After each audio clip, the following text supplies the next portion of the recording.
Stop underselling yourself. Your lowball bids are bankrupting your business. The other day, I was listening to a podcast by Jordan Belfort. You might know him as the Wolf of Wall Street. And he's given a particular example where a new salesperson joined his brokerage. And he's got this new salesperson in the office. It's the proverbial sell me this pen. Now, this young, arrogant salesperson proceeded to spend the next 5 minutes trying to sell this pen to Jordan Belfort. And at the end, Jordan laughed at him. The salesperson flustered. Why? Because he couldn't sell him the pen. Jordan said, watch this. And he called his number one salesperson that was producing millions of dollars a year into the office. And the salesperson asked what he wanted. Jordan picked up the pen, tossed it to him, said, sell me this pen. The first question that the salesperson asked was, are you in the market for a pen? Jordan said no. So the salesperson threw the pen to the new salesperson and said, good luck with this one, and walked out the door.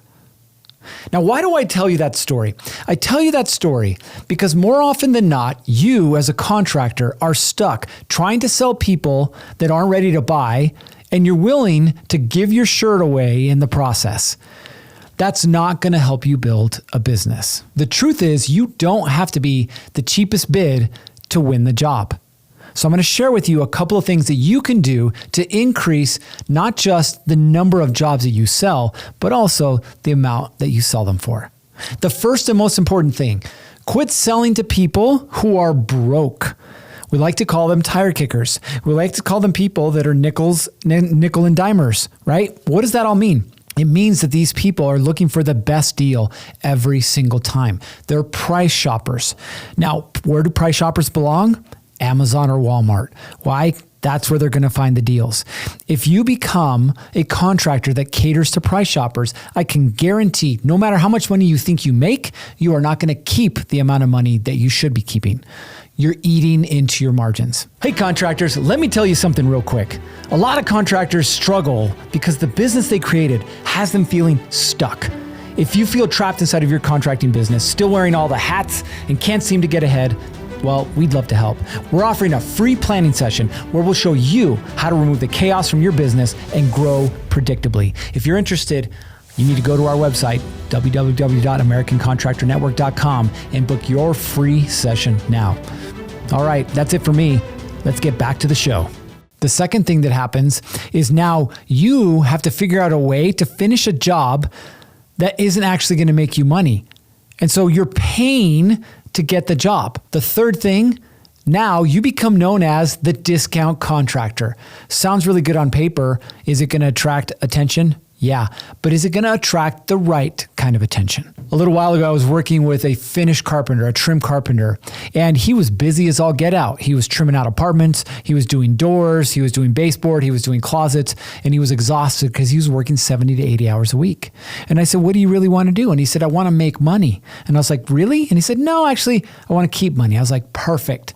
So let's build out a plan to help you make money. Because up until that point, he just kept getting shopped around from contractor to contractor doing these apartment complexes. Now, if you've ever worked in the commercial space, you know large projects, smaller margins. You make your money off of volume. Problem is, you're probably going to kill yourself in the process.